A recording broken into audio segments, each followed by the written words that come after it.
আজকের রেসিপি কচু পাতা দিয়ে চিংড়ি। এখানে আমি কুচনো কচু পাতাটাকে একটু জল দিয়ে, জলের মধ্যে নুন দিয়ে আমি সেদ্ধ করে নেব। এখন আমি সেদ্ধ করে এটাকে জল ঝরিয়ে রেখে দেব। এখানে কড়াইতে গরম সর্ষের তেলের মধ্যে আমি একটা শুকনো লঙ্কা, কালো জিরে আর রসুন সোমবারের জন্য দিয়ে দেবো। একটু নাড়াচাড়া করে আমি পেঁয়াজের কুচি করে রেখেছিলাম সেটাকেও দিয়ে দেবো।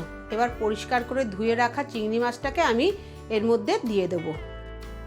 এখানে পরিমাণ মতো নুন দিয়ে দেবো, 1 চামচ হলুদের গুঁড়ো দেবো, ব্যালেন্সের জন্য একটু চিনি দিয়ে দেবো। চিনি দিয়ে সব কিছু একসঙ্গে ভালোভাবে আমি মিশিয়ে নেব। আগে থেকে আমি সর্ষে পোস্ত দিয়ে একটা পেস্ট বানিয়ে রেখেছিলাম, সেটাকে এখন আমি এর মধ্যে দিয়ে দেবো। আগে থেকে যে জল ঝরানো শাকটা রেখেছিলাম সেটাকে আমি এর মধ্যে দিয়ে দেবো।